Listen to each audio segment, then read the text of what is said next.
we in the service business also sell. So we need to talk about the economics and find out why and how we do that. First of all, let's get the idea of what's buying and selling in the first place. What's a business?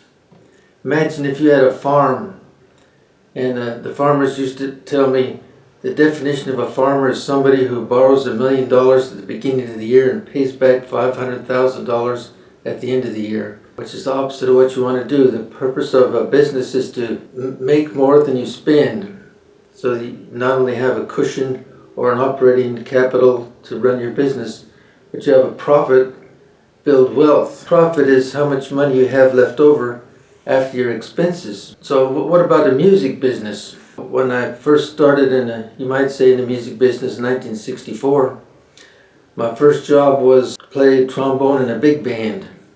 Well, we'd show up at a gig, 20, 25 people, and the owner is thinking, now how am I going to make a profit by selling music, selling a band?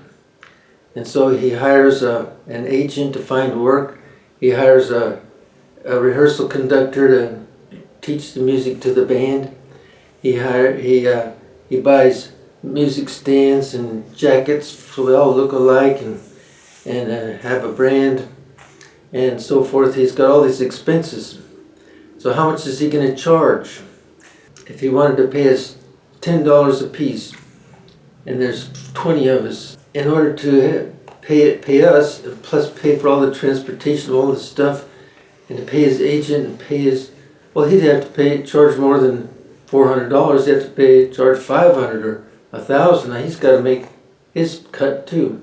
I remember some of the bands that I played in would get to the end of the gig and they'd say, how much did they pay? There's 5 people, they want 20% each. And then I'd say, well, what about a cut for the band? They didn't believe in it, and therefore it wasn't very long before the band dissolved because the band couldn't operate without any capital. And what are those expenses? Well, you can't just think about what it cost me today to get there to tune that piano. You have to think of what it costs you every year to have your shop and your vehicle and your trailer and your association membership dues and the conference fees and your subscriptions to the journals, and that's just the minor stuff. What about all your tools? And so if you charge $100, how much of that is money that you put into your family budget and your savings and your wealth building? When we get to further along in this economics lessons, we'll have to plug in all those numbers and try to figure out how much should we be charging based on how much we want to make. Well, let's say you have a store. You want to fill it up with inventory so people come in there, they have choices. And there's 2 ways to pay for that. One of them is you just have lots of money and you buy all that stuff and you have it in there to sell. And the other is the normal way. You go to the bank and say, I need this much inventory. Every day it costs you more money to have that inventory on the floor. If you bought it for $5,000, then you're going to sell it for $10,000. That's 50% markup. Or $8,000. That's 40% markup. So if that's how the retail does it, how do we do it in the service business? Today we might have 4 pianos to tune. Tomorrow might have 2. Then the next day might have none. Every day is different.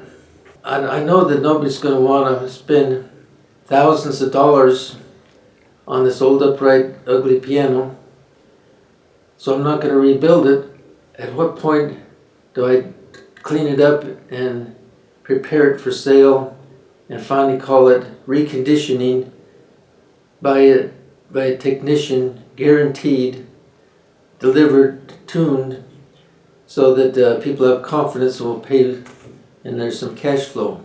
So that the days that I don't have an appointment, I'm still doing work that I'm going to get paid for.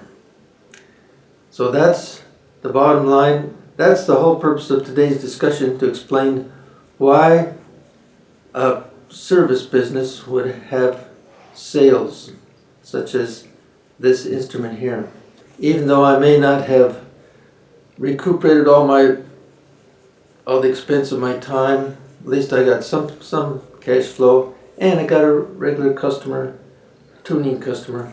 It's my basic business.